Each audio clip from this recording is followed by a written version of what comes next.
I'm Danny, and this is the Scream Princess podcast. Hello there, welcome back to the Scream Princess podcast, and I'm here with my friend and somebody I've worked with for a long time ago, MJ Dixon from Productions. How are you? I'm alright, how are you? I'm very well, thank you. And you can see I've got the Dean of the Dead chili sauces in front of me. So obviously we're here live, not live. I keep saying live, like we're live right now. Oh, we're live. Yeah. We're live. We're alive. We're alive. We're alive. It might not be after this. No, we are. Well, we're obviously live today. We are at Romford Horror Festival, and so I'm kind of doing podcasts a little bit differently during the festival. Usually I have one person on for the full hour, but because I don't want to steal anybody out of the festival for an hour, everybody's here for doing their own thing. So I'm doing shorter snippets and I'm splicing them together. I feel like this one is going to be like a taster because you've actually not been on the podcast yet. I haven't yet, no. So I did ask you, and we haven't kind of arranged it yet, but it's been running for a couple of months now. And I know I've got Tony Marden said he's up for this later, and he hasn't been on yet either. So I think I'm going to have three of you that haven't been on, and it's going to be like a taste of things to come. Oh yeah. Or if you spicy taste of things to come. If you hate me after this, you'll just be like, I'm not doing it anymore. So, tell me a little bit about Myco, how it all started.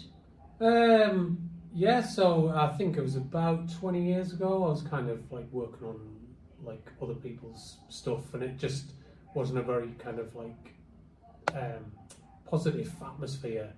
And so I kind of like had this urge to kind of go and do stuff on my own. And so I did. I just went off and kind of started a little company that eventually kind of became Myco. It was like a label to like release short films and stuff like that. And then I just spent about 4 or 5 years just making terrible short movies, and I did about 25 films in that time. And one day I kind of went, oh, well, these are all terrible, but why? You know, like. And then, I looked at it, and then I went and did a film called I Spy, which we did for the Horror Channel short competition. Right. And that didn't get picked for the Horror Channel stuff, but it did win one of the 8 shorts to die for thing, right. For Dread Central, that won that competition. And so then everyone was asking, everyone wanted to do interviews with me about it. And everyone kept saying, when you're doing a feature film. And so I was like, oh, I guess now then. Yeah, now is the time. And then so a few years later, a few starts and stops here and there, but I made a film called Slasher House. Yes. And that kind of started my journey into what we called the Mycoverse, which is like a connected series of movies and short films. And I think we've done now 11 features set in the Mycoverse. And is this because some of your characters will dot into other films? Yeah, that's right. Yeah. So once you've worked with MJ, you can only you can't go in all of his films because we've managed to get you in a few places. You've got me in a couple. I was what's my name? What's her name? Jasmine. Jasmine Sands. Jasmine Sands in Pandemonium, which was a film set around an office block with a group of strippers who were like a cross between strippers and the village people in our various attires, and we kind of go to this office party and it all goes a little bit wrong. Yeah, because we'd wanted to work together for ages, and it was like really waiting to find some really good character for you. Yeah, Jasmine was. Yeah, and all of those characters, for those who don't know, their names are all based on Disney. Yeah, they're all Disney princesses. But like we tried to change their names ever so slightly so we couldn't get sued. Yeah. You're a big Disney fan? Yeah. I mean, as much as the next guy, you know. Like I've watched Disney films. Yeah. You know, I know my Disney princesses, and all the guys are named after like villains from all Disney movies as well. Right. Okay. And then I voiced a funny little character in Slash House. She's like Martin's Siamese mother that grows out of his back. And we thought, Who could voice this? I know, just the Who person. sounds like a witch. She played Miss Feline Fine in Oh, I did. Egghead as well, so we managed Yes. to sneak you into. Yeah, but Egghead, that was kind of a standalone, really, wasn't it? Yeah, the question's out whether it's Mycoverse Or not yet. Yeah, but or guess we'll video find shop. out. Having said that, I video shop 2 screening tonight, and I have already seen it. But Egghead comes back. He does, yeah. Yeah. So if you are a fan of Egghead, if you saw Video Shop 1 and you saw the whole Egghead part, we had this conversation yesterday as well. Like, I was talking to the guys from the British Horror Studio, and they seem to keep having people playing cats in their films, and I was like, I've played a cat. So feline fine. Yeah. Yeah, super fun. I love the kind of the makeup. Yeah, well, that's how we managed to kind of sneak you into it Yes. as a. Well, do you know what? I did say this on the podcast again yesterday. Like, something I'd love to do that I haven't done is kind of be made up to be something that's completely not me anymore, so that it kind of takes away from that. So Okay. whether I'm really like an ugly demon or something that's very not, So that's the kind of closest thing I've had really, is being a cat. Being a cat lady. So shall we? We're going to chat a bit more, but I think we should have a little go with some of these chili sauces. Okay. So these first ones, handle whisker, that's actually got 4 chilies on it. I don't think that was that hot. That one's got 3. This one, I don't know how many that one's got. The only 2 that I thought were very hot was the first one I tried, which was Sauce Superior, and then the Art Attack, which is the Terrifier one. Right. But shall we start with the Video Shop Tales Yeah. of Terror? So this is Dean of the Dead, Video Shop Tales of Terror, Lust and Revenge. That's the second one. This is Toffee Apple Sweet Chili. Right. So I'm not usually a fan of sweet chili. That's my favourite. Oh, is it? So I always find it too sweet, but this has got a slight sour to it as well, so I think it really works. So help yourself to a cracker, so they're all falling out, not one that fell out. There you go. Yes. And we'll so I'm gonna have a go at this today. Yesterday he poured for me, but So this is like the level of stuff. When I'm in the supermarket, that one break. this is like my This chili. is okay. This is my chili count. this is why I've given you a milkshake. I won't lie. This one was okay. Yesterday, the last one had me in trouble. Okay. Okay. Cheers.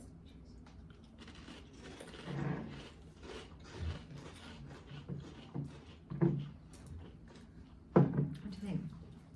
That's okay. Yeah. It's nice, isn't it? I mean, it tastes good. Yeah. Flavour's great. So it's toffee apple. So I was like, I honestly wasn't sure what I was going to think of this one. So it's got ingredients. It's got no apple in it. It's onion that's making the kind of apple flavour, but it does taste It's good. Yeah. happy. It'd be good on some chips. I was thinking like if you had like a mango salsa kind of salad, that could work with that. I don't know, like Mexican food, but It's a little spicier than like your normal Thai sweet chili. yeah, it's got a very slight kick. It's got three fires on the side, but I actually thought it was okay. Yeah. Was I like that one. Yeah, should There we go go. for one more before we chat a bit more. Yeah. Okay, so we're going to move on to Shrieking in Tongues, and this is one he created for a metal band. Okay. And this one is Cherry Cola. Oh, well, I mean, now we're talking. Cherry Cola is more like a barbecue sauce, this one. Okay. Let's help yourself again to a cracker. That's not from the chili. I don't know, I choked on air a little while ago talking to you. I don't know what's going on with me today. Falling apart. There you go. You're letting me do this over your clothes, and I'm very clumsy. I'll trust you. I've had my photo shoot today anyway, so Oh, this one's not hot. that's so what I would have been worried about. This one's fine. Fine. Right. Cheers.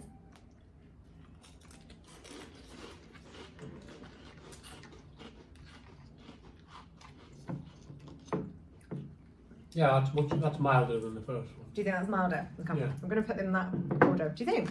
I think so. Yeah. It's got more of a barbecue. I think they're kind of on a par. That one's got less chilies than that one. But I thought actually, so this has only got three. This has got 3 chilies. This one's got 4. But I thought this was hotter. So we'll decide which one. Well, yeah, it's pretty good. I like a good Yeah. barbecue as well. Yeah. Do you ever watch the hot ones? No, I know of Have it. you never seen it? Oh, it's so good. We watched one with Zac Efron the other night, and he was really good. Like, he actually handled it. But you know, I think it's the girls that handle it better. Yeah. So you've got like Margot Robbie hardly flinched. She was like just too cool for school. Ariana Grande was pretty good. What's that about? I don't know. Well, I mean, I guess women go through like childbirth and stuff, so they probably can just withstand like. I don't know. Spicy food is like a walk in the park for you guys. I don't know. Like, I'm a fan of spicy food, and I used to be better than I am now because I used to have a lot of these like various very hot chili sauces, and I love them on like a shepherd's pie or a lasagna. Oh, right, yeah. But like a tiny little dot of it is enough to kind of, you know, for your whole meal. But if you use them in your cooking, you'd put a little bit in the pan. Now, I don't think you're really meant to have them like just on a cracker. But I can't really cook that much hot food now because he can't have it at home. So it's like otherwise I'm doing two separate things. When I was a student, I'd cook a tray of sausages and then cover them in siracha.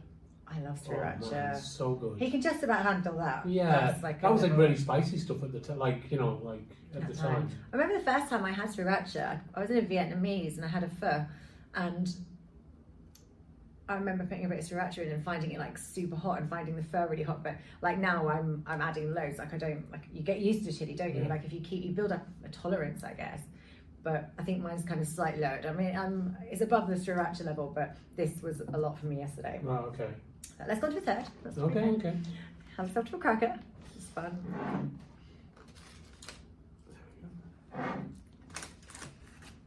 Okay. I'll just put that on the I'm table. worried I keep picking really small crackers as well. Like they're not gonna save me from the. So this is Sauce Superior. I thought yesterday, this was the first one I tried yesterday, and Okay. I thought it had a kick. It wasn't Right. awful. Well, the film this is named after is like in my top 10 Is it? favourite films of all time. So Oh. I'm hoping that this is like. This is quite a thick sauce. Is I this, can a see ca- it's- is this like a Heinz ketchup situation? Oh, Oh, There you there go. we go. oh. Okay, just make sure I've got the same amount as you because I don't want to like, you know.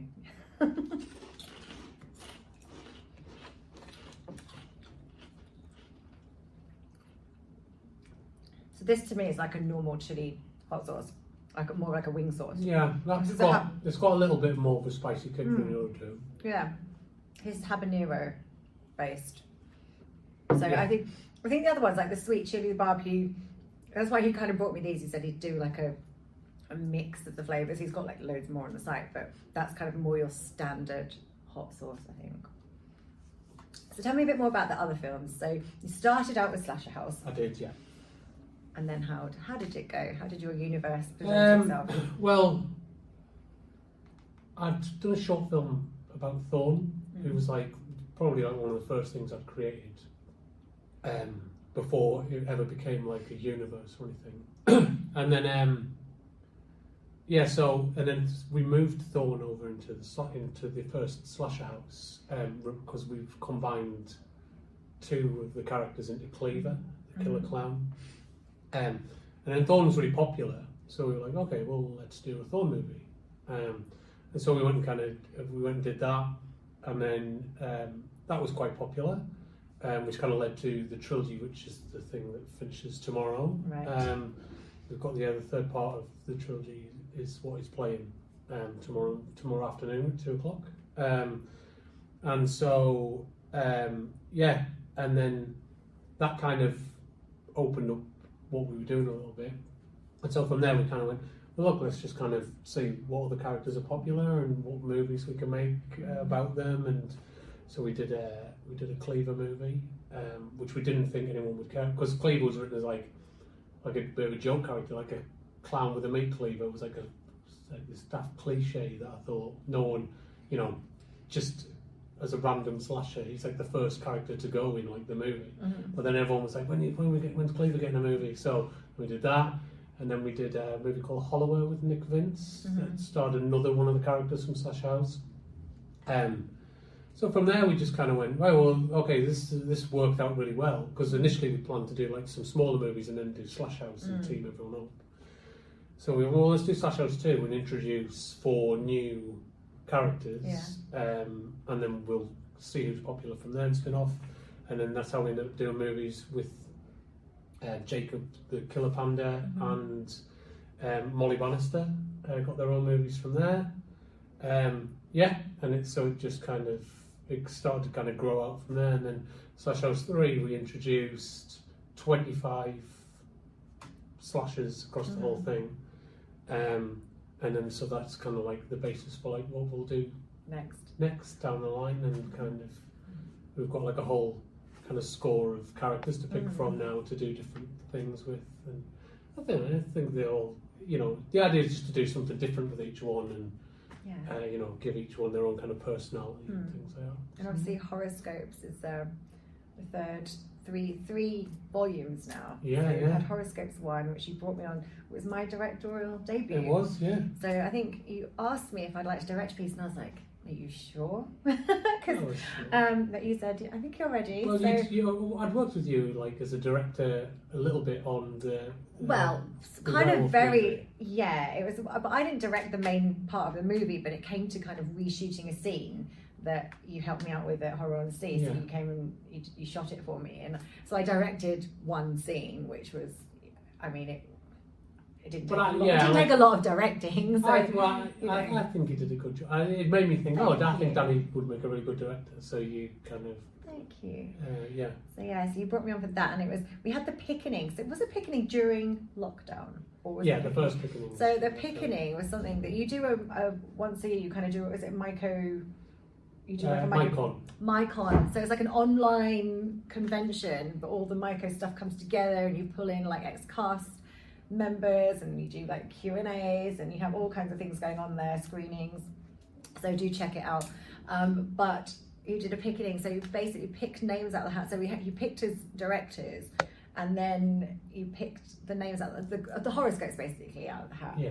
And I was given Gemini for that one, and then I found it really hard to write a short because I'm not used to writing shorts. I'm used to writing a feature where, you know, you've got a full story. So it took me ages to come up with that. And I did think, never again, I'm not doing another one. And then you came along at Horror and said, I really liked your piece, and that flattered my ego. And then you said, would you like to do part 2? And I was like, okay.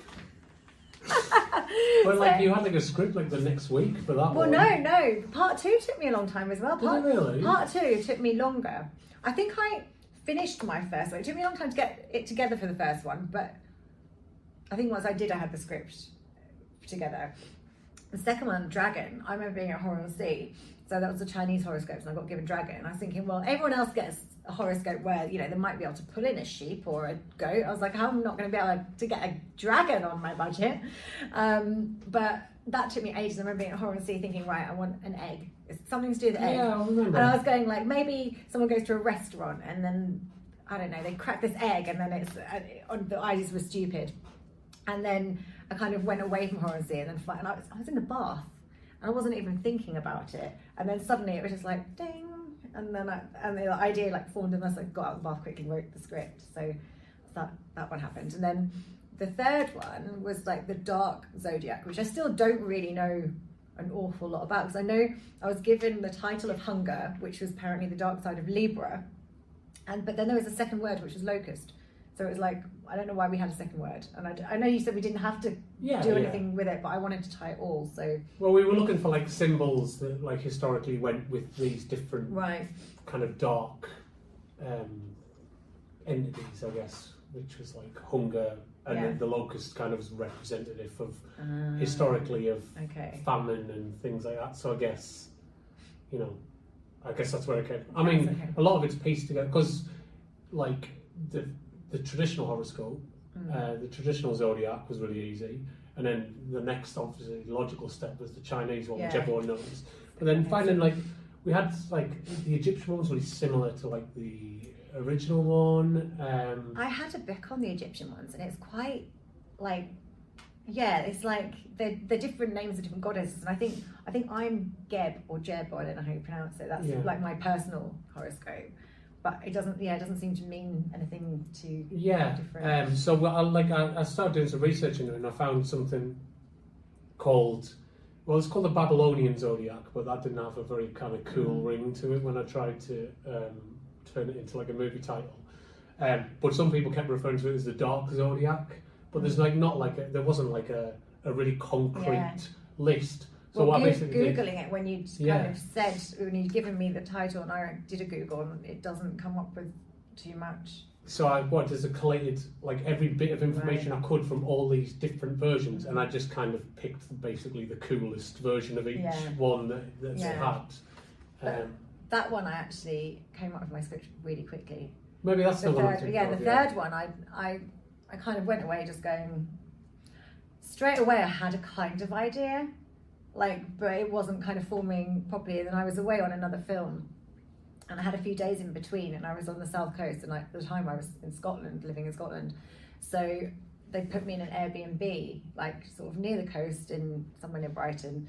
But the weather was terrible, it was raining, but I was sitting in my little Airbnb out the window in the rain, and you could see the sea in the distance. It was like the perfect ambience for writing. So I got myself a bottle of Prosecco and I sat down, and then the script was there you go, that's the secret. Yeah, it's always the secret when I'm writing. There is always Prosecco on the go. When you get towards the end, especially if it's a longer piece, by the time you get to the end, it doesn't make an awful lot of sense anymore. But right. It's a first draft, so that happens. Shall we go for number 4? Yeah. Okay, so this one is Handle with Scare. I think this was okay. Okay. So. Well, I trust you. Many don't. Many don't. I think try and find a more sizable cracker than usual. Yeah, well, this one's got four chilies on it, but I thought the other one was hot. I have a Madras sometimes, which is a 4 chili. Yeah, I'm usually a Madras person. I do find that a bit too hot casually. Yeah, well, yeah. Because sometimes you can have a Madras and be like, well, that's tame. Sometimes you have a Madras and nose is running, I can't finish it, I'm taking this home for later. Yeah. There you go. Cheers.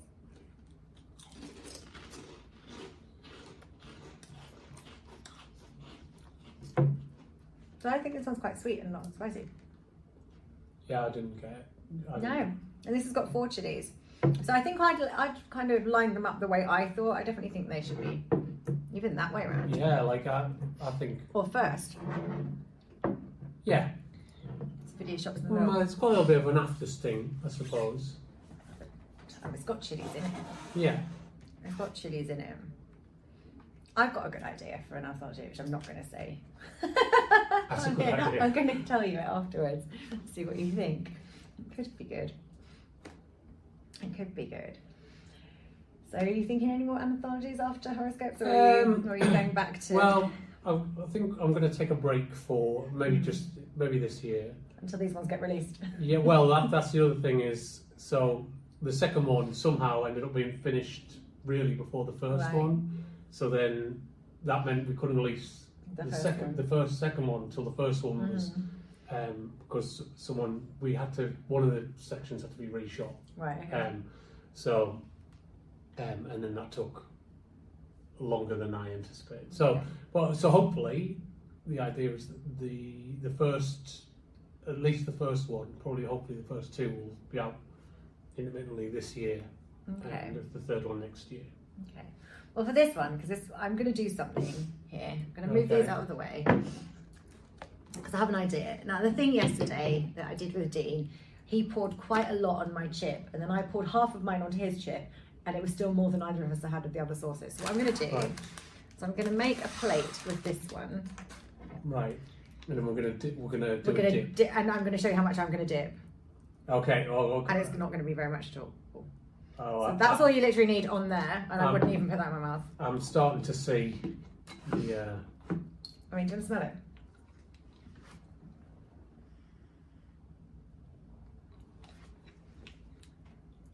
Are you ready? I'm going to get my lipstick.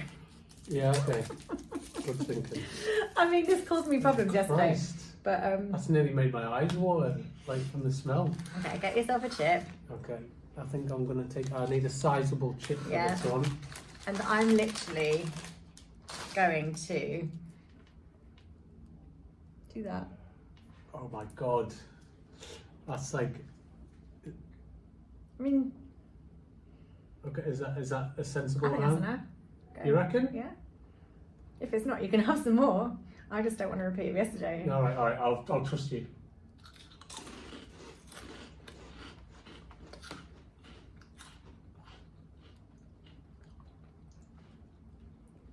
No, wait. Can you taste it at all? Yeah, I've instantly got a sting from it. Right. So that's, and then it gets hotter. So I think that, like the amount I put on here, so I think that will be okay. Okay. Are you getting it? Yeah. Yeah.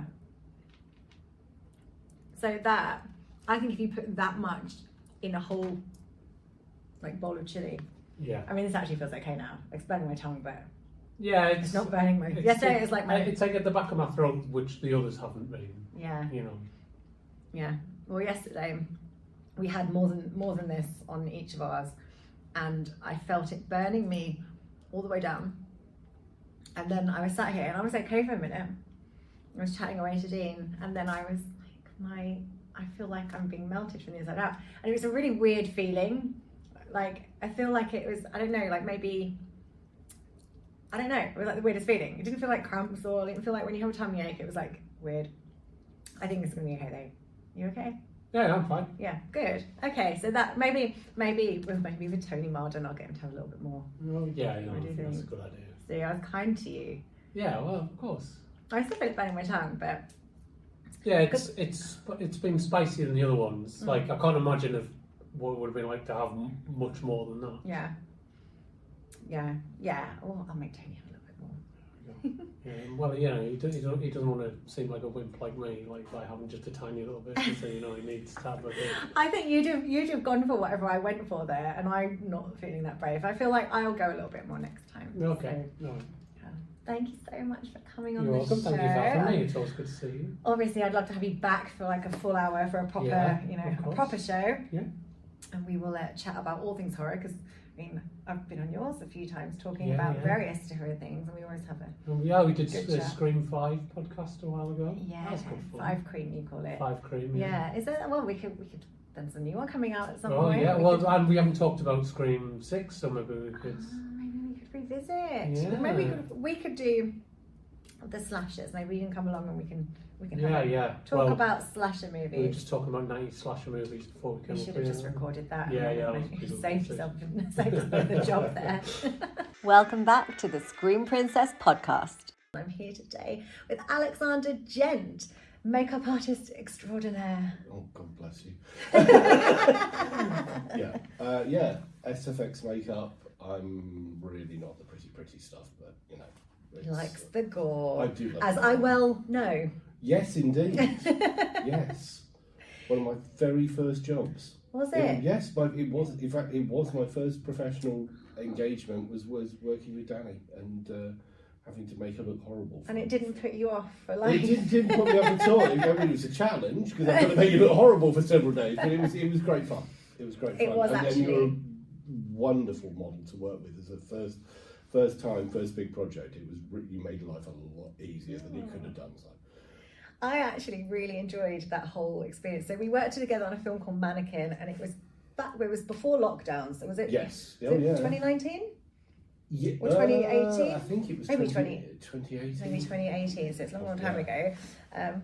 And we shot on a mannequin farm. And people are like, what is a mannequin? Where do they grow mannequins? It was basically a lady had, she'd got these mannequins from like landfill, and she was like repurposing them and I don't know what's the word. Revitalising. Yeah, kind of recycling them, stopping them going into landfill.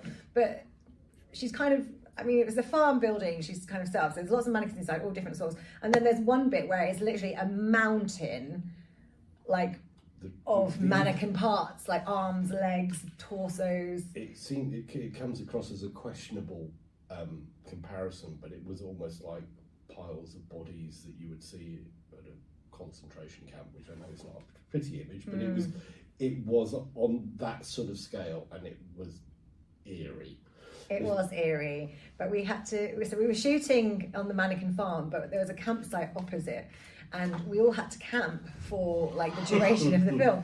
Now a few weeks before I actually said yes 100% I'll do this film, I went practice camping to make sure I, would be able to cope. And actually, I loved it. Like, I think up until that point, I hadn't been camping since I was a kid. But now since I've been camping many a time, like I'm a big fan of camping now. I'm just camp. I don't do camping. Well, that was it. It'd been ages since I've been camping, and so I had to go out and get all the kit and everything like that. Yeah. And it was like, I'll go and work on a film, and I'm camping in a field. Is that how this works now? Okay, but it was good fun. It was super fun, and it was like, I mean, I've met two of my like best friends, and they were. I was having this conversation, and I was like, I can't remember who my first show was. It was the Hex Girls. It was Megan and Cheryl, so also both in Mannequin. That was my first podcast. And so I've met them on the film. I've met you on the film. We've worked together numerous times since. But it was such a nice experience. It sounds absolutely bonkers. It was like such a super low budget. It was bonkers.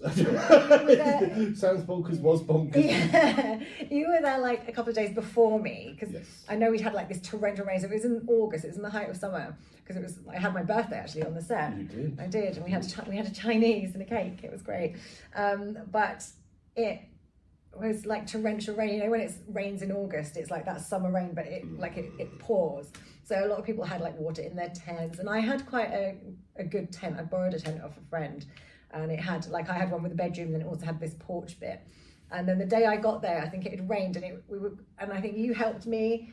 And I think there was about three of us putting up my tent in the rain. Rushing to put your tent up in the rain and keep you dry, because we'd already got soaked, and so it was just trying to do everything at once. But then we actually had some lovely weather. I think that was it for the rain. After that, it was like more like you got sunburn. Yeah, I mean, afterwards it was lovely. So being on a farm in the summer, there was like this big lake. So evenings we'd like go and sit by the lake, and I think I introduced everybody to the Brothers Toffee Apple Cider, which is cider. It's my camping drink, because I never drink cider.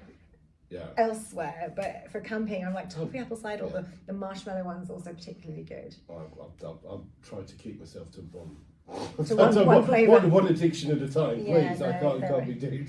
But it was lovely, wasn't it? Going down to the lake and sitting there, getting bitten by mosquitoes. Like I'm a snack when it comes to mosquitoes. They're like, oh, she looks tasty. Let's get her. But you had to paint me into this half kind of map. Well, so it was a girl who was a model, but then she'd had this like burn, and then tried to turn herself into a mannequin. Yes, because she liked them. Yes, it was half clown paint, which is as wonderful stuff, incredibly dense. Brilliant. Incredibly sticky. That's the only trouble, is if you've got to put it on in the quantities that we had to put it on yourself, it's getting it off again afterwards is the pain in the backside. Yeah, I'm glad there were good showers at the campsite. I mean, it was like a little porta cabin thing with showers, and often there'd be some big spiders in that shower room, so that wasn't my favourite part. But because we were getting the makeup, it was probably in the makeup for a good few hours in the morning. Goodness, so I'd kind of be first on set with you, getting makeup, but then they'd wrap me because I had to get out of it. So then I think you'd kind of get off what you could, and then I just had to get in the shower and.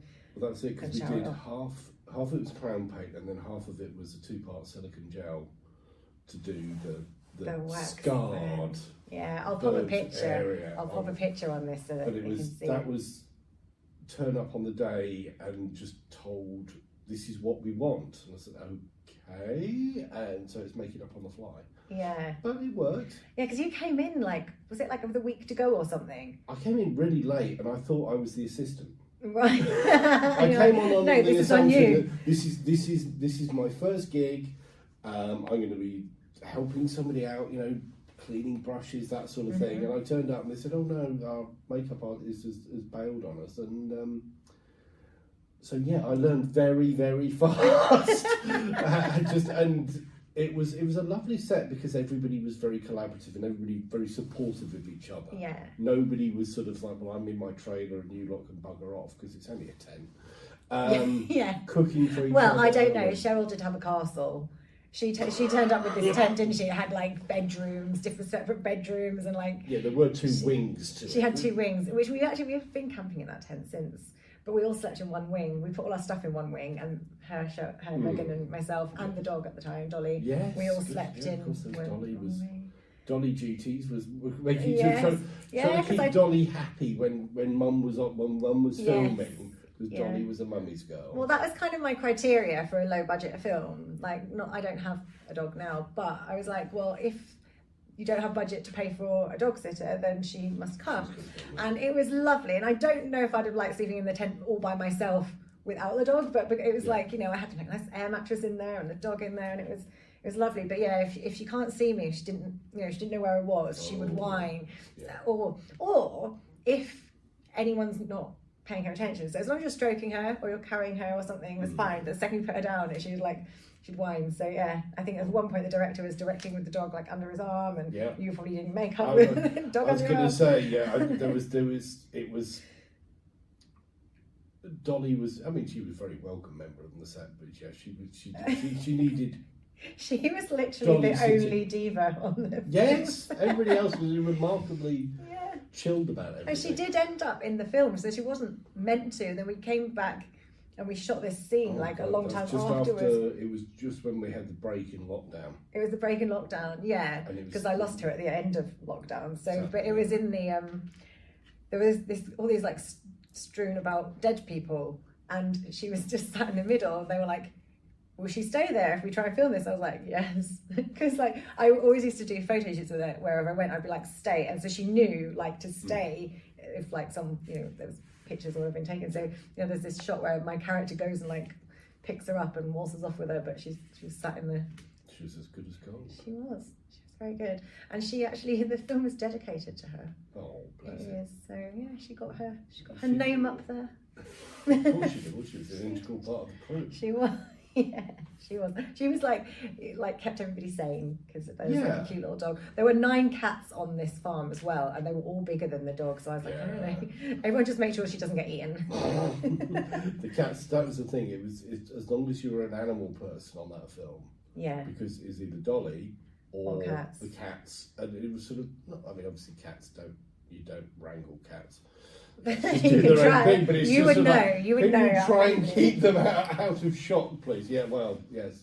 Trying to do makeup at home and prepping stuff when you've got 6 cats, you want to investigate what you're doing when you're trying to sculpt something on the table, and suddenly you go, oh, so this sculpture now incorporates a paw print. Thanks, dude. I'm going to get rid of that. Yeah, So. mine is when I'm cooking, which I'm just like, you need, like he actually did singe his fur by jumping on the cooker, and I'm like, hopefully this will teach you not to do that again. Yeah. But he's still, Yeah. So I have to be really careful. Like if I'm actually cooking on the stove, like I have to like have eyes everywhere, Yes. or like trying, because if I lock them out of the kitchen, then they're Then they scratching on cause the door. chaos. They're Yeah. scratching the door. So I've only just moved and kind of painted everything, and my kitchen door's all scratched up, and he climbs them as well. So the little claw, I've just given up now.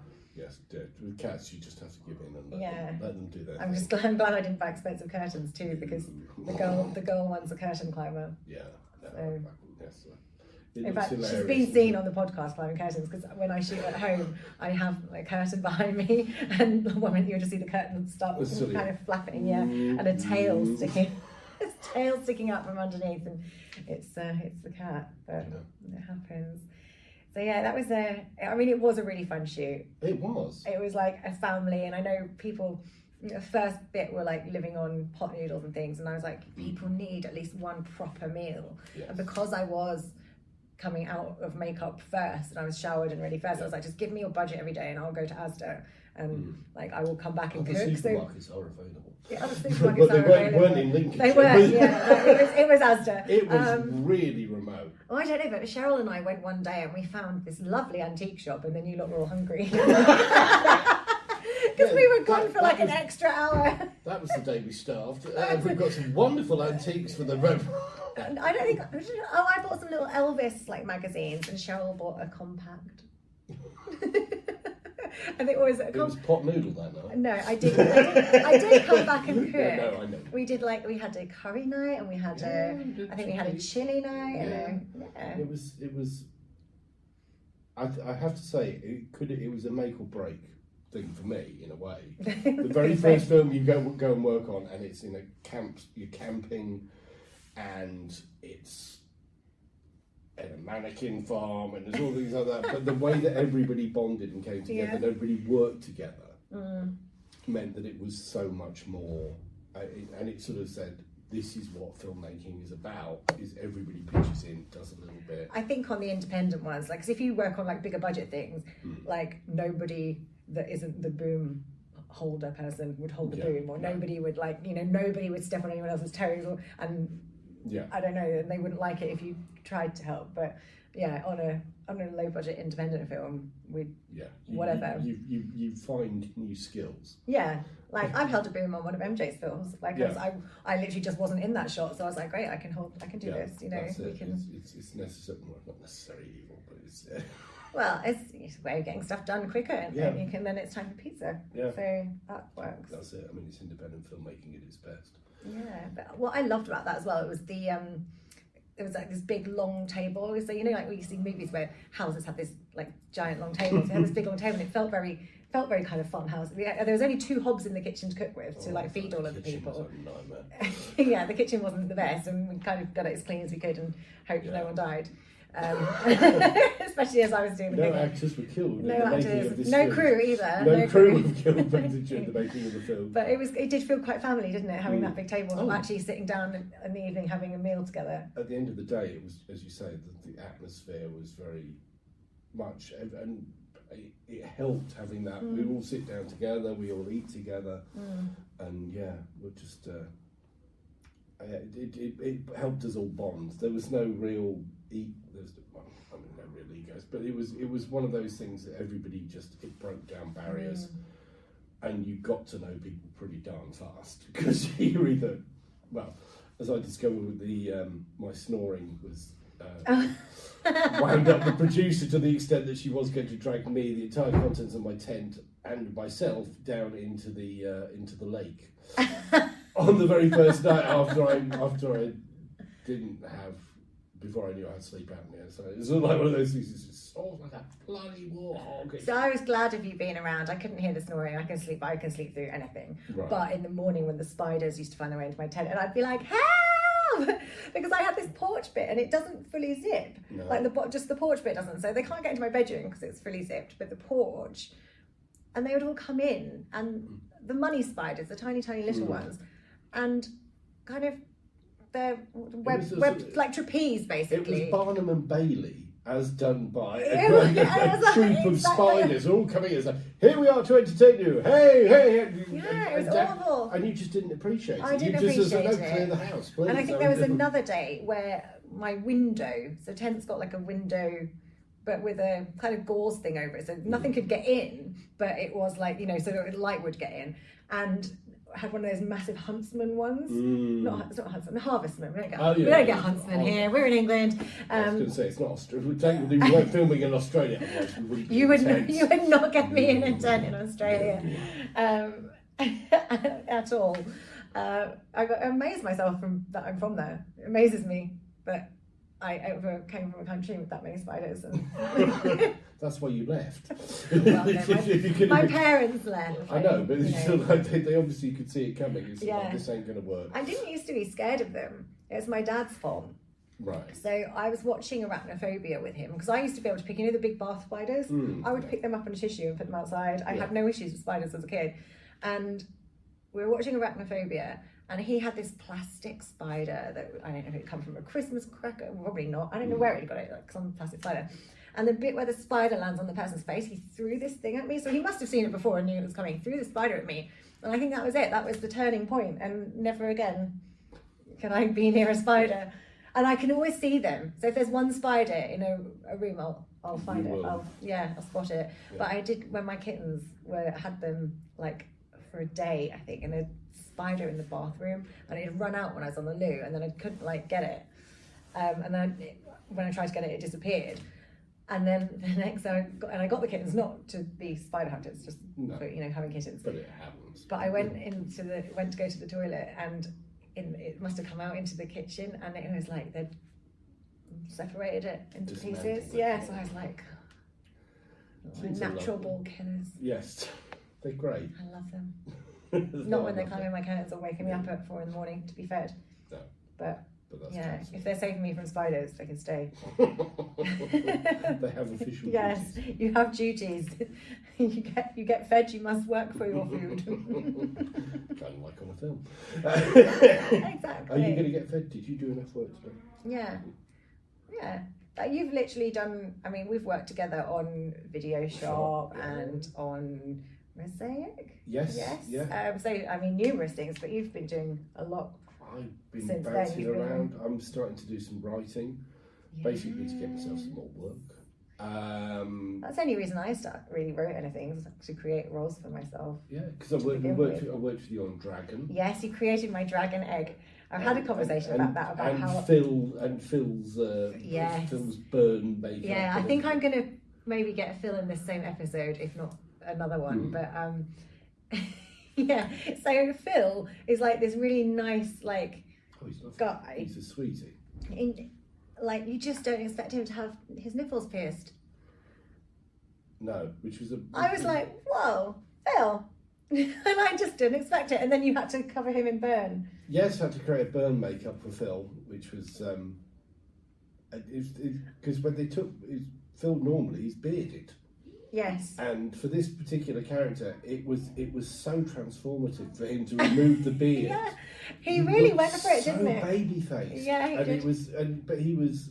I mean, I've worked with Phil a lot of times, and you can wind him up, but he's very, very good and very easy to work with. And he was. But yeah, building eggs and. I feel like he's very like versatile, because a lot of the time you see him, because of his like stature, he ends up playing like gangsters or baddies. And then I'd had him as a police officer in Gemini, so then my first one, I had him in that as a police officer, because I think that kind of lends itself, like, people, you can either look like a gangster or you can look like a police officer. It kind of works for both, that kind of look. Like, I think, like, I don't know, like Ross Kemp from. Yeah, you can imagine him being like he's just he's got in EastEnders, but you can imagine him being. I think Phil's got that same kind of vibe.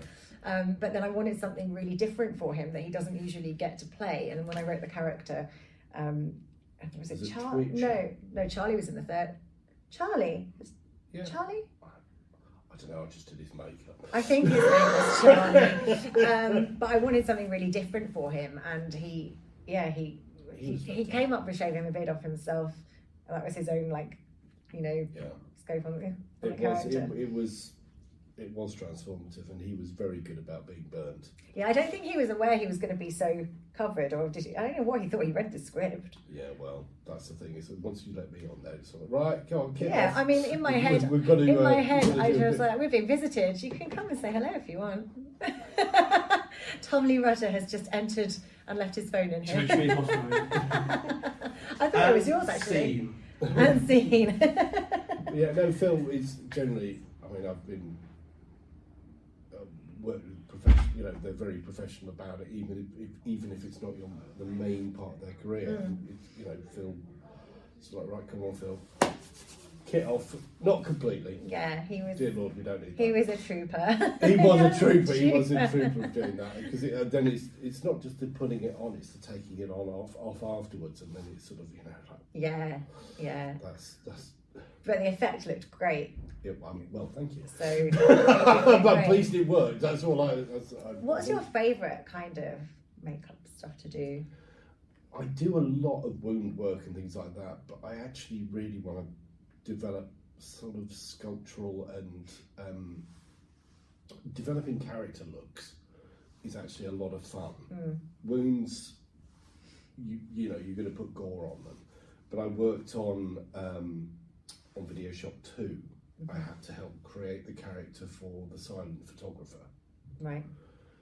And doing that was actually transforming what is a good-looking guy and giving him a sleazy effect. And when I worked on Mosaic, I turned Denise Wilton, who is a lovely lady, into a sort of escaped mental patient. And in some ways, it's a bigger challenge than just applying a large prosthetic or something like that, because you're working with the person and it's got to have that nuance and subtlety to it. So as much as it's steering closer towards typical makeup, it's actually a lot of fun finding the character in there, and generally it's sort of I'm there. It's on the day, find the character, and then and work it out pretty fast. But I'm hoping to sort of develop a few more prosthetics and things like that. So starting to have a little production line of intestines, because you never know when never know when you need a lower intestine to fall out of somebody's stomach. That's true. It's So do you feel like you build these things and it's like, and then you can use them for different films, like? Because I know sometimes somebody will want stuff and they'll commission you to, do that. But is it like you've got like, you're in kind of like a props house, but of things you've created? Well, this is the thing. It helps to have those props on hand, the prosthetics and things like that on hand, because people do suddenly go, "Oh, we really want," and it's sort of like, well, if I've made them, I can wash them down, keep them, store them, and then it means it's less stress for me. And means I don't have to. I can reuse the materials, etc., etc. So no, it's good. Certain things you want to have, things like cutthroats and things like that. You want to develop your own, right? So that you've got your own look. Everybody will sculpt them slightly differently. Right. Mine tend to be. I do them on the fly on the set, but mine tend to be pretty grisly. It's not just sort of I've nicked my throat with a razor. No, it tends to be somebody's really gone at the throat to give it that visual impact. But that's just that's what the director asks for, and well, that's what they get anyway. So So you've had me painted in mannequin, but you also painted me for video shop too. I did. I had to make you up as a Bride of Frankenstein version. It was Frankenpaula. Frankenpaula, yes. Which was great fun, coming up with how do we do this? How do we create this jigsaw? Wasn't it because I had the wig? Like I already had the wig, and I think when they said that kind of putting Paula back together, and I was like, well, I've got this wig, so we could kind of do. It had that Elsa Lanchester. Yeah, although her hair wasn't actually black, it's because she's a redhead. Yeah, because it's filmed in black and white. She was actually a really quite the personality as well. But so that was fun coming out and working out. Okay, so we're going to do the standard cut neck. So it's taken obviously Paula's head, very important to Mr. Daniels.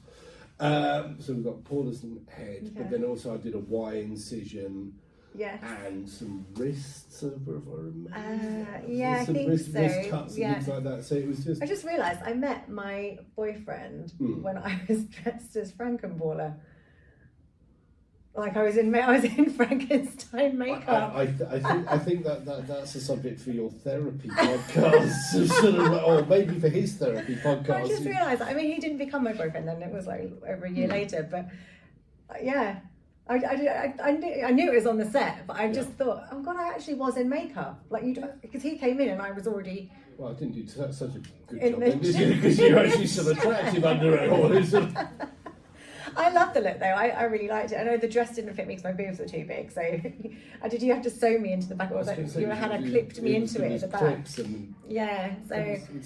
it's how things roll. It is how things roll. Low budget. You just couldn't see the back of me, so that's fine. Have we got another dress?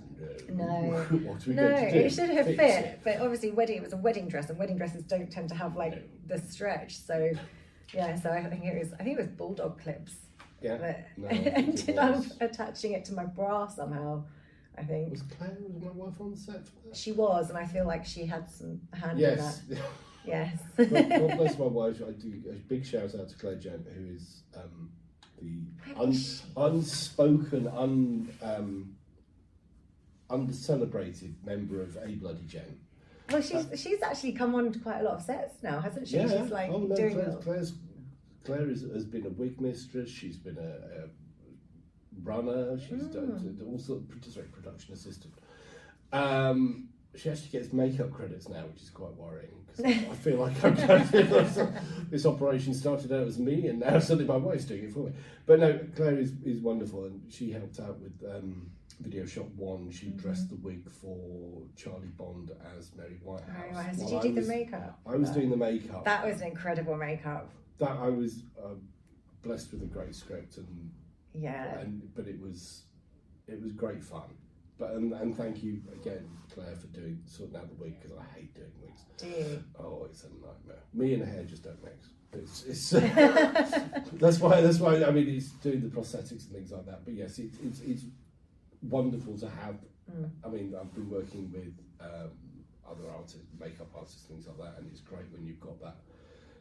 If you can develop that sort of shorthand between you and the artist, and it's also about working with the performer. The performer needs to be comfortable.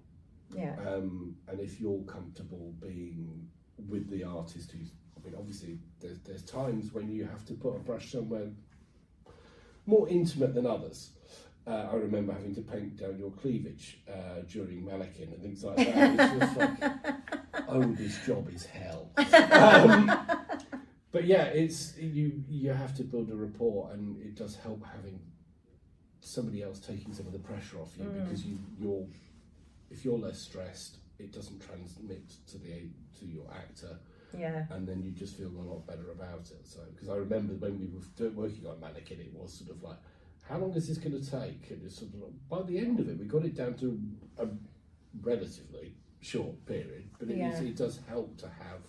Well, because they wanted most of me painted, it was like one of my full arm. Yeah. I think was it both arms or one arm? One arm. One arm. God, 2 arms would have been a headache. And I know, and I had black trousers, so the white kept kind of rubbing off on the trousers. But you can't walk around like this all day. Like it's not practical. No. And then in the end, we used my car in a scene, and then there was white paint in my car until I sold that car. It stayed there. That's what we told the buyer. It's white paint. Yeah, there was also fake blood, but fake blood. I remember a time I actually had gone to had an axe in the back of the car, and it was actually a real axe, and it was covered in fake blood which had dried, but it was in the back of my car, and I'd gone like food shopping, and it was just there, and I forgot that it was there. I'd come back from a shoot, obviously. And it was a shoot, promise you. Yeah, it's like how do you describe what you do? Wouldn't people, would they believe you if you were like, oh, is this from a shoot? I promise it's not blood. I really do dread the day I have a car accident. Well, dread I have the day I have a car accident, but dread I have the day I have a car accident and I've got my kit in the back. And it's sort of like, we've got blood everywhere. I can't find where the blood's coming from. It's, no, that's just my fake stuff. That's just, you can eat it if you want. I always remember years ago, and this is when we were doing Serial Caller, so it was the first film I ever had in Horror on Sea, actually. Oh. And I was with my ex, and we'd gone to B&Q, and there was a scene where I needed like a tarpaulin, but like see-through, to kind of hang, so all the bodies are like behind it. And we had this conversation, and we said to the guy, have you got any like tarpaulin like sheets, but it also needs to be a bit see-through. And the guy was like, oh, come on, I'll show you. And he like opened one up, and we were sort of looking at it. And my ex was like, well, what about this one? Because it'll like soak up all the blood. And I was like, I don't need it to soak up the blood. I need it to cover the bodies. And the guy was just like, and I feel like he didn't even want to sell us the one that he'd had his hands on, that he'd gotten out of the bag to show us, because in case he got implicated in some kind of crime. Yeah, he was like, he looked really confused, and we were like, oh, it says for a film, don't worry. But yeah, he thought I wanted it for where there was blood to soak it up, and that wasn't what I needed it for. So any potential serial killers out there, just always remember, it's for a movie. I saw a really good thing the other day, and it was like, when burying bodies, plant like protected species of plant on top of, because then you can't dig them up. So there's a tip. There you go. You see, this podcast is suddenly you're going to get a spike in viewers from rural America and prisons and things like that. I watched that Tony Thompson podcast and I learned everything I do know now. Oh, can you imagine? And then I get arrested. Yeah, but you've got plausible excuse. Yeah, it was for a film. Honest, promise. It's true though. So what else have you been working on recently? I've got a few bits and pieces coming up. The things you're allowed to say. Things I'm allowed to say. I've got a witch makeup coming up soon. I'm writing some stuff which has got witches in it. I'm doing a super short, which I'm doing. I'm working on directing as well. Nice. Which is just very strange. it's going to be a real weird art house David Cronenberg-esque thing. So I've got that, and then I've got to knuckle down and actually do some proper writing, and I've got some few ideas kicking around. Sometimes the ideas come easier than the execution. Yeah. That's the difficult thing. Is I've got this great idea, but I just got to get it on paper. So yeah, but no, there's more bits and pieces because I went freelance properly tail end of last year, so tail end of 2024. So I now have to go out there and really, knock on doors and get more work. But it's it'll come along.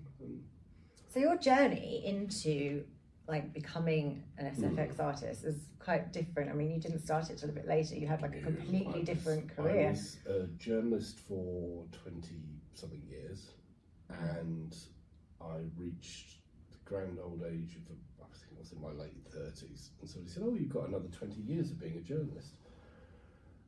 And I had an epiphany. But you worked for like a really serious thing. I worked for the Financial Times. It wasn't like it wasn't a tabloid, it was like serious writing. Proper grown up, serious headlines. You couldn't just prat around with jokes and things like that and make things up. So yeah, I had an epiphany, and I just thought, well, if I don't try, then you never know. If I do try and I fall flat on my face, hopefully I could get back somewhere into the journalism. But it was always been there in the back of my mind. It was always, ever since I saw Star Wars figures in the toy shop window when I was about 5-6 years old, and growing up with having Norman J. Warren as a family friend, and he was always told me about horror films, and then when I was a bit more grown up, he told me about all the horror stories about working on film. And it didn't put you off. And he really tried hard. He was very realistic about it. He did say that this is, it's not an easy industry. It's not an industry where you have a set career path or that you can guarantee anything. You just have to go out there and try it and work for free. When I saw the people say, "Oh wow," it's like, yeah, I don't earn a lot of money at the moment. But you do it for the passion. Yeah, and obviously you're still learning as well. So obviously you leave makeup school. You're not like a master of your trade yet. So you're still learning on the job, and everything you do is like, well, any art, I guess, it's like you're going to get better with more, more experience. So there's a very skilled SFX prop builder and makeup artist who one of his very fond phrases is "every day is a school day," and it is, because you come up against a new challenge every day, and you do want to try and excel every time, and is why directors sort of say, the question I so often ask directors is, "Are you happy with this?" And the last thing in the world I ever want to hear is, "Yeah, it's fine." It's like, if it's fine, it's not good enough. Right. Because I think every artist, as an actor, you want to excel as your performance. As the camera guy, you want to capture something perfectly. And as a makeup artist, you want to create something that, if it turns somebody's stomach, that's a win. If I send photos to my wife and she goes, "Oh my God, that's disgusting," I know that's if she was happy with it, then she's like, "Oh yeah, okay." Then I know I've got to go back to the drawing board. But yeah, it's just one of those things, is you want to excel. And it kind of, you push yourself to excel. And it's when you work with talented people, it kind of makes you raise your game. Yeah. So I've been very lucky with the people I've worked with so far, and I hope to continue to be lucky working with the people in the future. So. And do you always feel really inspired when I come to festivals like Romford? I'm always like, I always go home and I think, I want to do some writing. Like, you're really kind of raring to go and like do some more stuff. It stokes the creative juices totally. There was an idea I've been kicking around and just chatting with some people and sort of saying, can we incorporate it into this or into that? And they were saying, well, actually steering me in a different direction. Right. And it's sort of like, well, actually that makes more sense. And it does has the potential to fit in quite nicely. I'm not going to give away too much. This is intriguing, isn't it? It's like, and then like in a few years' time we'll come back on and we'll be like, yeah, that was what we were talking about. But yeah, so there is it being around other creative people, seeing what other people have achieved. it does drive you to go forward and achieve something. I mean, there's things like horoscopes. There's a lot is achieved on those with amazing. How many of them have you worked on? I've worked on all three. I've worked on all three films. But you've worked on various segments. For a couple of segments each time. Because this time I worked on Horoscopes 3. I basically, I was a roach wrangler. A roach wrangler? A roach wrangler. Like actual roaches? No. Oh. Well, I have worked. I thought you meant like I've worked, Joe's apartment. Have you seen that? Yes, no, I've worked. I have been a maggot wrangler. And for real, that was. Were you? Well, there was a day when there was maggots on set. They're dead maggots, like or not dead. No, they weren't. They were mealworms. They wanted me to be there. I was like, I'm not going near them. Yeah, no, I did that was on a film that was segment that's meant to go into the original Horoscopes. Yes. It's a rather controversial sequence. Yes. And that was the day I had to paint an actor who I'd never met before, and it was top to tail. Yes. And this poor, and you sort of, that's when you get to know people quite quickly. Because that is just possibly one of the most horrific things I've ever seen, that film.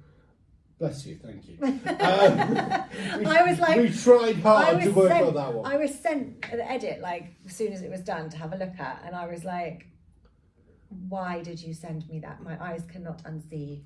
That was T-Mards we had on. I have to say that I had nothing to do with the insertion of maggots into any bodily part there of a male actor. There were maggots where maggots do not want to be. Oh. Yeah, no, the maggots were pretty much making a break for it. But yes, trying to build a maggot corral on somebody and having to paint them. And so yeah, you start on the face and you sort of say, well, can you just loosen your top a bit because I've got to get a bit further down. In the end, the actor very kindly sort of says, I think I just need to, strip it all off. And it's like, you can't be shy when you're. No, you can't be shy.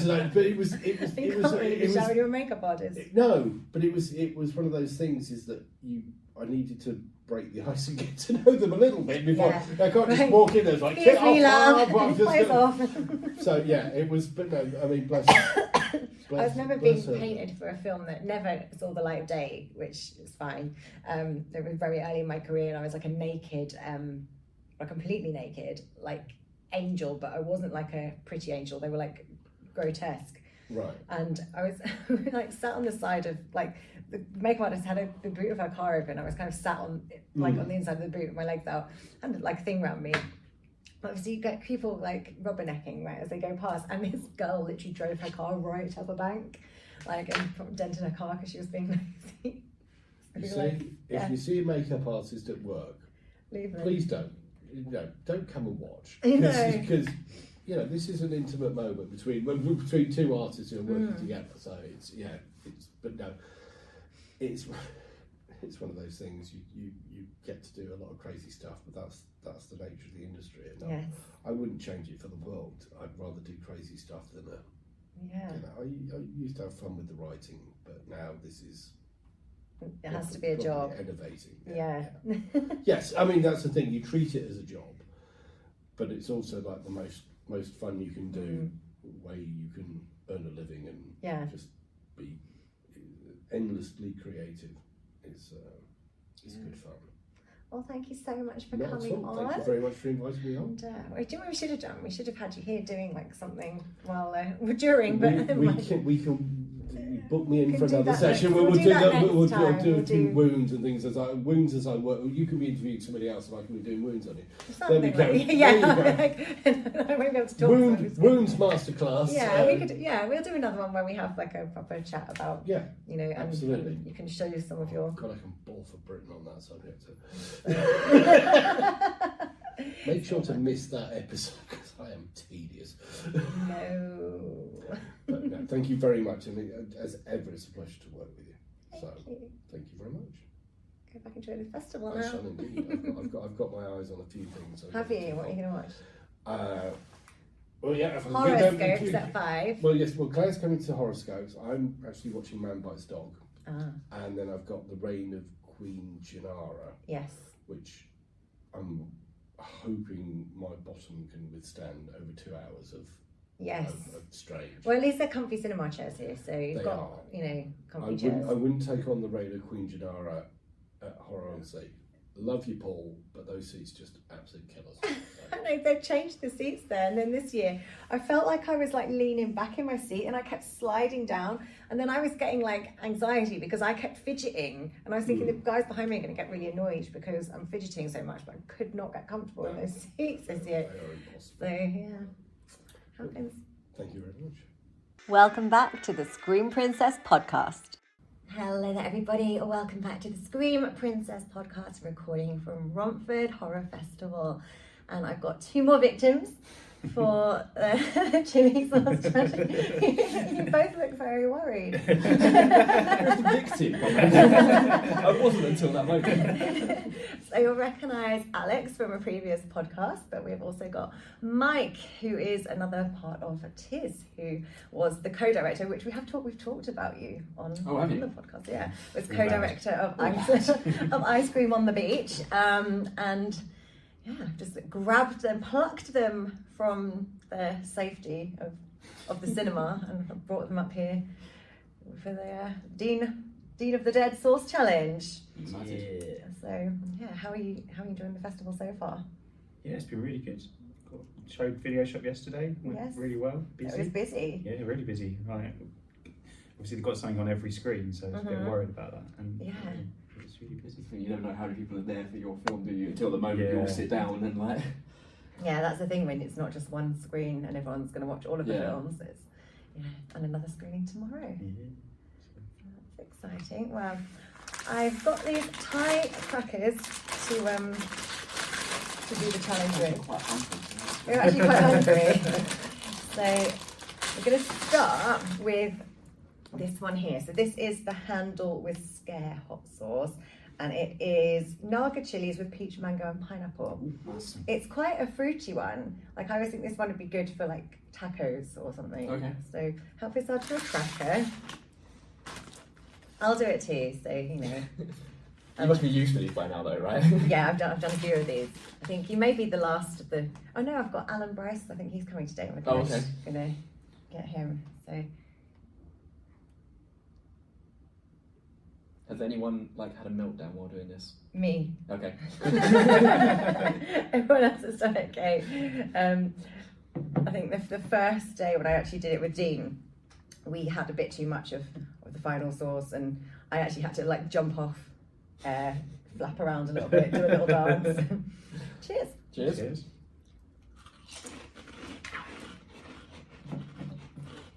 Ooh, that is nice. Yeah, it's good. So, Yeah, like a small kick to it, hasn't it? Yeah, yeah, it's but like a fruity. very like minimal kick. Yeah. Yeah, no, it's I like it nice. a lot. Yeah. So next up, Handle biscuit. we've got the Video Shop Tales of Terror toffee apple Yes. sauce. Already But tell this, it's going to be the best one. Yeah. it is, well, do you like sweet chili?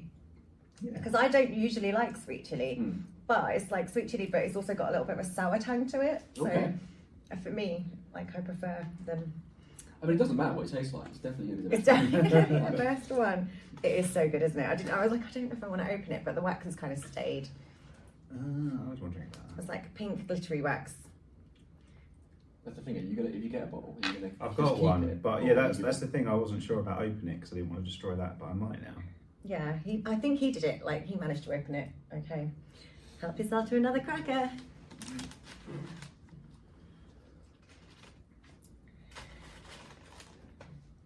Okay.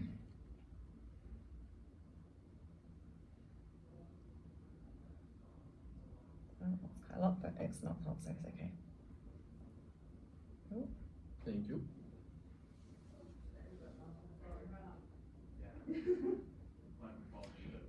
cheers.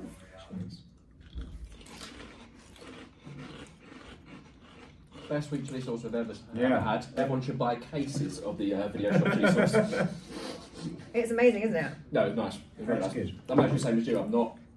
I like sweet chili, but I generally like normal hot sauces more. Yeah. Normal hot sauces, that makes sense. But no, that's really nice. It's not got the same like sort of thickness. I think sweet chili. Yeah, I think it's a bit. it's a less bit like- sugary, I think. Yeah, definitely. But it's not got any apple in it. So I don't know how he's made it taste like toffee apple. but it somehow does. It really tastes like apple. It does. I don't know whether it's like it's just tricked us because the name of it is toffee apple. Well, no, because I forgot that it was toffee apple flavoured. Oh, did you? Yeah, until you And it said does that. taste kind of tastes really appley, but- yeah. Yeah, it's strange. So the next one is more of like a barbecue Okay. style, like a chipotle. Is that the word? Chipotle? That's Yeah, it. yeah, yeah. Yeah, it's more like a chipotle. But you're a big fan of, you like the red hot sauce, don't you? Oh yeah, Is that the one? Frank's red hot Frank's sauce. red hot sauce. Yeah, I get through a bottle You've of that got, week. you've got to tell Danny your claim to fame with the Frank's red Oh hot yeah, sauce. well, like at the end of the year, well, if you go to Sainsbury's at the end of the year, like you see your nectar, it tells you what you were like the number one, you know. I reckon So- most people are the number so- one. You are the number one customer. So I was the number one buyer of Frank's hot sauce in the South End big Sainsbury's. I wonder if you're the number one like ever in any Sainsbury's. Well, yeah, I don't know, Right. is it obscure? I don't know if it's It's obscure. quite obscure. Yeah. Like, I've never been the number one hot sauce buyer for a supermarket. Like one specific brand. Yeah. Oh, I'm trying to think what I buy a lot of. Like, there's nothing that I buy like a bottle a week of. That's crazy. Yeah. Do you put it on everything? Most things, yeah. I mean, I wouldn't put it on a roast dinner. I mean, when we Have were you tried? this is the person while we were at university, he used to make himself a meal and it would just be bread and various sauces and that would be it. You're very poor when you're at university. Do you not live on ramen? Like, But yeah, I used to get noodles a lot. Like, Yeah. I've got pasta. yeah, oh yeah, Yeah, cheap. when the I was at 12 drama school and I was the same. I was like, you know, the little packets of noodles, but not even like the proper Japanese ramen. It was like the ones that are like 30p. Yeah. Mm. I mean, that's what you get when you work on a TIS set, right? Normally, it's just like instant Oh, noodles. we're better Oh, now. okay. we used to get the cheapest pot of noodles, but we do actually get food now. Did you get through We there? get Mo- food. I feel like it's McDonald's last time. Remember yeah, last time yeah. the McDonald's. Oh, that McDonald's! Oh, I'm so livid. Well, we ordered the McDonald's. Are we about to get sued by McDonald's? No. No. We ordered this McDonald's, and it was quite a few of us, so it should have been a really big order of McDonald's. They turned up, and it was like a McFlurry, a donut, and something else, or something like that. It was like 3 things. I was like, that's definitely not our order. And this woman was like, you have to take it. So I was like, Take it. okay. So I took it. That's And an then- amazing salesmanship. But we'd They only have to. ordered McDonald's because it had got quite late. Yeah. And it was like, this was like, what can we get? What's open? Was it a Sunday or something? Yeah, I And think it was. Yeah, so it was like, well, McDonald's are open and they deliver. So that was the decision. So everyone was hungry and we'd waited. Yeah. And then that turned up. And you had to like request a refund for that, and then I had to just do a whole new order. And like that did come, and even that, I mean, it was mostly there, but there was still even like bits missing there. So I was just like, oh. Just like the idea of you walking into set, everyone's sat there hungry and tired, and you've just got this single McFlurry in your hand. I think James had that. He was pretty happy, wasn't he? Did you? Yeah, who had the donut? Can't remember who had I the donut. can't really remember who was there now, but it was like it was the final. It was like the final weekend of shooting stuff Yeah. for Yes, for it video was shots too, trashed so basically. it was trashed in like a little bit of wraparound stuff. Your intros, yeah. Yeah. Yeah, Yeah. that's so annoying. Help yourself to another cracker. The thing is, like, you know, everyone can eat a pot noodle. It's like it's easy, isn't it, when you're on set? Yeah, it was also because when we were doing that first film, we didn't have a budget whatsoever, so whatever money went into it was just whatever we happened to have left over at the end of the month. And they last as well. Like if people don't Yeah. eat them, you can bring it for the next week. Yeah. I think that was the main point of them. Thank you. It smells very barbecue. Mm. Who does? It smells a bit like McDonald's barbecue. It does. Okay, no, definitely. Cheers.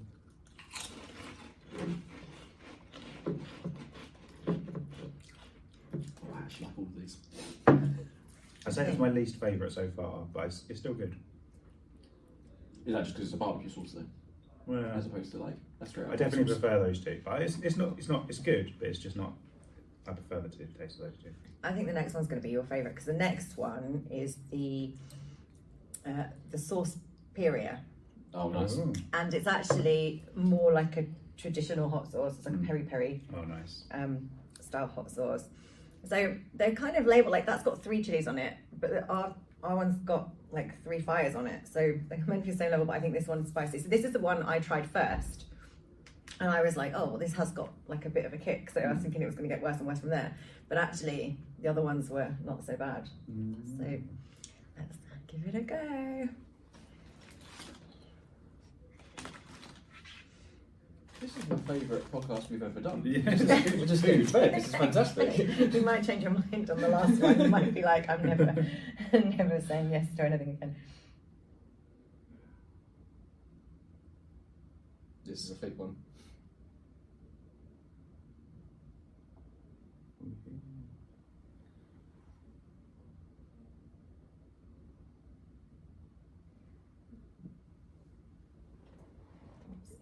Right. Ready? Cheers.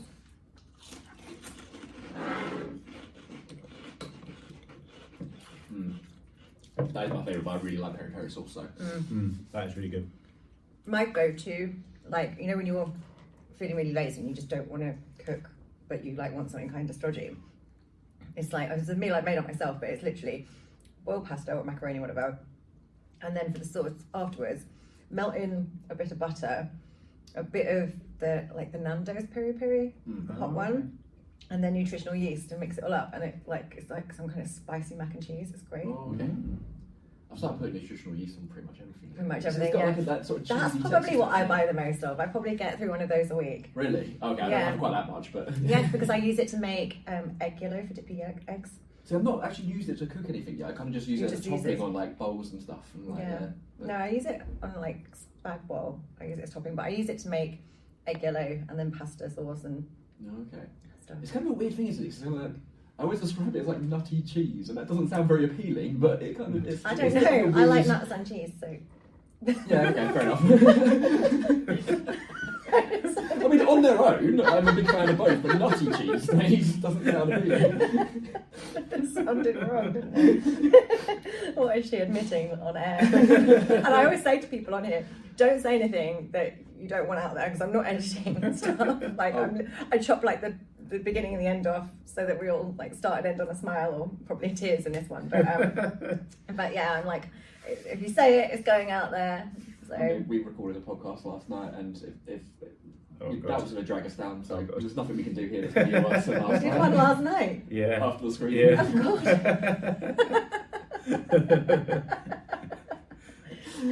Yeah, that was fun. We were describing what films we wanted to remake with puppets, Oh yeah. which got very dark very quickly. It did. What do you want to remake with I puppets? said irreversible. And I also wanted to say reversible, and then I haven't seen it. don't know if I'd recommend. But then It's a good film, but it's very Tasha dark. said Schindler's List with puppets, Yeah, which I think at the that's point where good. the game stopped. Okay, so what I've been doing with this one, I'm just going to move this out of the way so you can see, is I've been pouring a bit on here and then we can just like dip in it, because like to do a blob like we just did, that was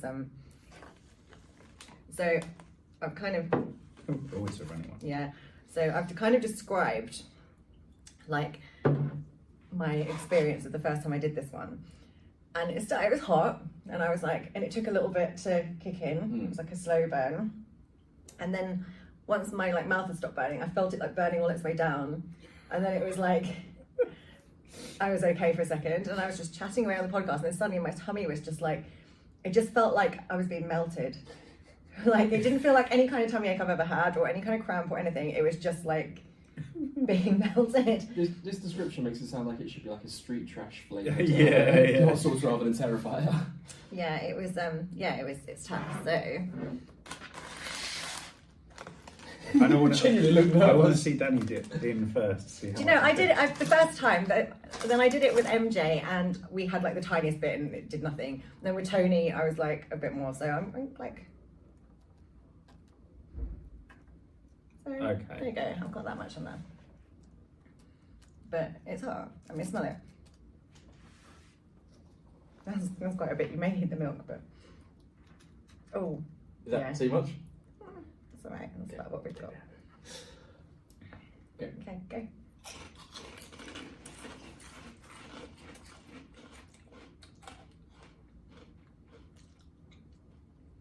I'm sort of waiting just in case the melting kicks in before I say anything. Oh, it's nice. Yeah, it's nice. It's actually okay. Nothing's happening Yeah, It was- yet. Nothing's happening at all. Do you not? I've got like a slight like burning in my Yeah, throat. it's sort of. I can feel it. Like if you have a shot. Featuring That's good. that. Yeah, it's good, isn't it? I'm not eating that. Do it. No. Do it. I do like the taste of that though. That's Okay, a like. bit red. Am I? How much is on there? I'm tempted to try it. feel free. Probably pop a You straw. sure you don't want this? No, you have it. I mean, Okay. you can have some more if you want to have a go. Sure. No, you do it. Okay. You do it. I'm going to regret something.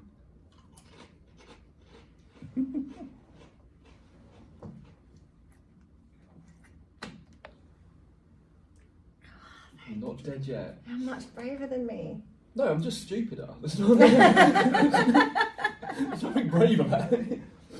Hannah's got away with this today by not being here. She wouldn't. I don't. She's not a very big. Is she fan. not a very big fan of? Jesus. No.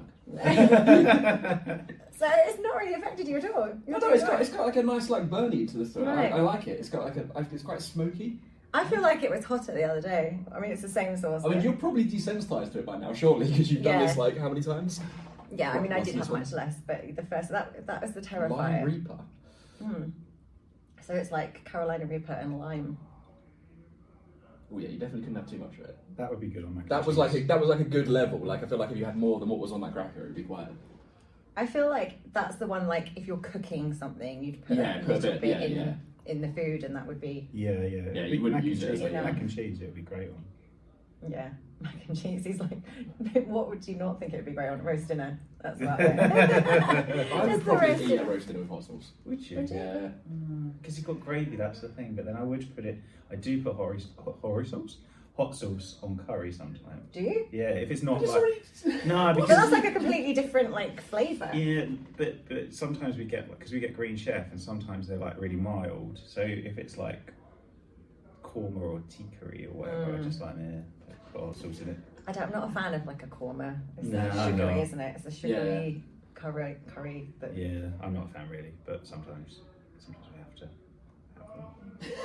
sometimes. Sometimes people that won't be named use it. Sometimes somebody else does the ordering.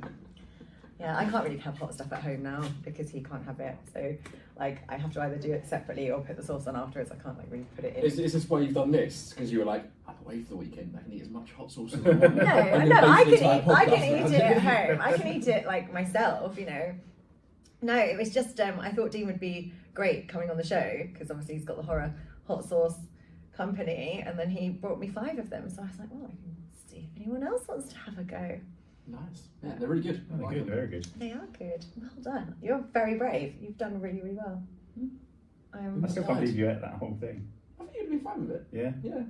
You sure you don't have a go? I'll go on. It's this one. Yeah, It's that like one. it's like a peppery hot. It's not like I don't know how to describe it. Sometimes when you eat something really hot, it's like quite sharp, and that isn't. That much? Yeah. Was it? Was it? No, good one, actually. That kind of looks like more than I. Do you want to tip some off? No. No? Do it. Eat it. Oh, I see. Eat it.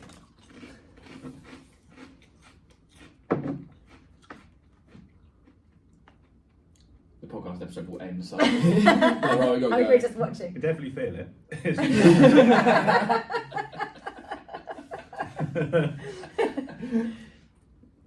It's not too bad, but I can feel it. I do need to. Yeah, it's water. You I want some of the went first. strawberry soy? Oh, I might actually Yeah. just because I'd like to try it. They had strawberry or chocolate. I went with strawberry because pink. It's definitely like not the hottest that I've had.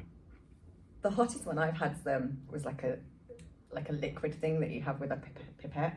Oh, And okay. you put like it's like a white kind of extract. I remember. What's is that spicier? It's like gone down wrong. Something like just like turned into Popeye suddenly, up into your face. I don't know, that just made me like. You know, Don't like rub when- your eyes after touching the hot This is sauce. actually a trick. Danny's like spiked all the soy drinks with more hot yeah. sauce. Yeah, I was like, if the sauce doesn't get them, the I milkshake. can't believe that. I mean, maybe it is the chili, I'm not sure. Just discovered that soya milk and chili doesn't it causes like some acid. The fun now should just be his face like You've got zooming in. I think I've touched my eye in it. Oh no! Oh, the way to stop that is to rub your eye more. It's nice this though. It is nice. Well, thank you both for coming on. Have you Thanks got for having anything us. you want to plug other than Video Shop? Anything that you want to tell us? Anything you want out there? No, Coming up. no video shop. You can pre-order Mosaic. Yeah, as I say, pre-orders of Mosaic are available. There you go. Danny in. Yeah. And yeah, that's it. Part of the Paula Valentine's cinematic universe. Yeah, I think like she's become her own person now. Like, I think Paula Got Valentine the goes and split plays these personality real- thing Yeah, now. like she's in so much stuff. She's crossed universes. She's like crossed from Tiz to like I think she's in Tony Marden's and I don't know. I don't even know if she's in anything else. But I think Witches of Sand crosses universes itself, right? It's like It's it's very fourfold Yeah, breaking. yeah, yeah. Yes. Yes. Well, thank you. I'll let you get back to the festival. Thank you.